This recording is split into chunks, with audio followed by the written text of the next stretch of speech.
এই যে আমরা কাজে আসছি রাজমিস্ত্রি, দাদু এইদিকে এইদিকে এইদিকে। এই যে দাদু কাজে আসছে, এসে পরে দেখলাম রাস্তার সামনে একটি দাদা তাল শাঁস বিক্রি করছে, এই যে দেখতে পাচ্ছেন। তার জন্য দাঁড়ালাম, দাঁড়িয়ে একটা কিনবো ভাবছি। দাদা কত করে?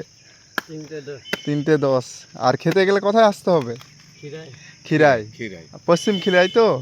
আচ্ছা, 310। যদি আপনারা যদি খেতে চান খিরাই তাহলে চলে আসবেন, যে কোনো সাইকেল মোটর সাইকেল নিয়ে। তাহলে দাদার কাছে সবসময় কচি কচি দেখতে পাচ্ছেন তাল, এই সবে গাছ থেকে পাড়ছে।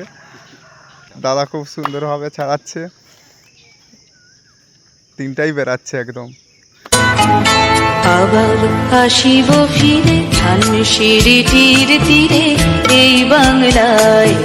আবার আসিব ফিরে ধানসিঁড়িটির তীরে এই বাংলায়।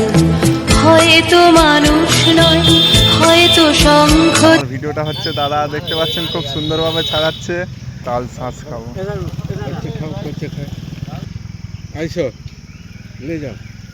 দেখতে পাচ্ছেন দাদাটিকে রাস্তায় এই রোদে দাঁড়িয়ে বসে কেমন করে বিক্রি করছে, কত কষ্ট হয় এই তাল। আচ্ছা, তোমরা যে গাছ দিয়ে যে কিনে নিয়ে আনো তাদেরকেও পয়সা দাও?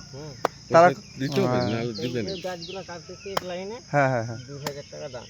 ও, এর মধ্যে তোমাকে লাভ লোকসান দিলে বিক্রি করতে হবে। সারা লাভ আছে, একটু গাছে ওঠা কষ্ট, এছাড়া আর কিছু নেই। তাল গাছে উঠতে বহুত কষ্ট লাগে।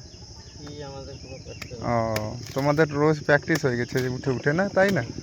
বাহ, খুব সুন্দর। দেখতে পাচ্ছেন দাদা তাল শাঁস ছাড়াচ্ছে আর আমরা নিব। এই যে পয়সা 3টে 10 টাকা। খুশি হয়ে দাদা দিল, দেখলেন তো, 6টা হয় 7টা দিয়ে দিল। দাদার কাছে নিয়ে আসলাম তাল শাঁস, দেখতে পাচ্ছেন আমার মিস্ত্রি ভাই দাদু খাচ্ছে। আর কেমন লাগে এটা দেখে একটু বলুন দেখি তো। হেভি হেভি হেভি সাইজটা একদম ঠিক আছে, তাই না? হ্যাঁ। আচ্ছা, এটা কেমন খেতে হয়? চোপা ছাড়িয়ে খেতে হয় তো নাকি? চোপা ছাড়িয়ে একটু খেতে হবে। আচ্ছা আচ্ছা, ঠিক আছে। এরকম করে চোপা ছাড়াবে, হ্যাঁ, তারপরে খাবে। কেমন খেয়ে একটুখানি দেখুন তো, কেমন কি, ভালো লাগে নাকি মিষ্টি লাগে নাকি? ভালো ভালো ভালো ভালো, আচ্ছা আচ্ছা, ঠিক আছে তাহলে।